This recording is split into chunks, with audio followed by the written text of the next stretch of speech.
Hi friends, welcome back to my channel. ఇవాళ అయితే చేపల కర్రీ అనమాట. కర్రీ కాదు, చేపల పులుసు ఎట్లా చేసుకోవాలంటే మీకు చూపిస్తాను. మా అమ్మ స్టైల్లో చేస్తే చాలా బాగుంటుంది. మా అమ్మ ఎట్లా చేస్తారంటే ఫస్ట్ అయితే నీట్గా వాష్ చేయాలి. సో కడుపులోని పొట్టు అంతా తీయాలన్నమాట. విలేజ్ స్టైల్ చేపల పులుసు అనమాట. మా ఒడిశాలో అయితే ఎట్లా చేస్తారో మీకు చూపిస్తాను. సో మా అమ్మ అయితే ఫస్ట్ నీట్గా అయితే కడిగేసి వాష్ చేస్తారనమాట. కొంచెం ఉప్పు, పసుపు, కారం అయితే వేసుకోవాలి ఎక్కువగా. బాగా కలిపేసి మనకు ఒక 20 minutes అయితే పక్కన పెట్టుకోవాలన్నమాట.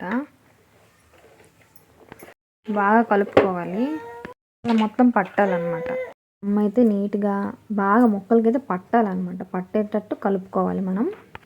ఆనియన్స్, కరివేపాకు, పచ్చిమిర్చి, టమాటో అయితే కోసేసుకొని పక్కన పెట్టేసుకోవాలి.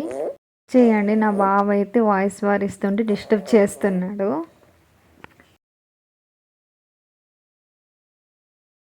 ఆనియన్స్ బాగా ఫ్రై అవ్వాలన్నమాట, బ్రౌన్ కలర్ వచ్చేంత వరకు. టమాటో, పచ్చిమిర్చి కూడా వేసుకోవాలి, కూడా బాగా మగ్గాలన్నమాట. అందులోనే కరివేపాకు కూడా వేసేసుకోవాలి. సో నీట్గా బాగా కలుపుకోవాలి అన్నమాట. మనకేంటంటే చేపల పులుసులో కొంచెం బెల్లం కూడా వేస్తారు కదా. సో మేమైతే ఇందులో బెల్లం వేయట్లేదు. ఇది ఒడిశా స్టైల్ చేపల పులుసు అనమాట. ఎట్లా చేస్తారో మీకు చూపిస్తున్నాను. ఇవైతే చెరువు చేపలు అనమాట. ఇవి హెల్త్ కూడా చాలా మంచిది. ఇట్లా బాగా మగ్గాలన్నమాట. ఫిష్ అంతా మొత్తం జ్యూసీగా రావాలంటే చింతపండు పులుసు వేసి మూత పెట్టేయాలన్నమాట.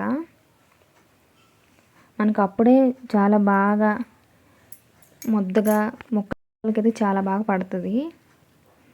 ఎక్కువ కూడా కలుపుకూడదు, ఫస్ట్ వేసినప్పుడే కలుపుకోవాలి. ఇప్పుడైతే మూత అయితే పెట్టేస్తామా. చూడండి ఎంత బాగా కలర్ వచ్చింది కదా. చూసారా ఎంత బాగా మనకి ఎంత బాగా కనిపిస్తుందో. లాస్ట్లో కొత్తిమీర మా గార్డెన్లో ఉందన్నమాట, వేసాము. సో అయితే అయిపోయింది. లైక్ చేయండి.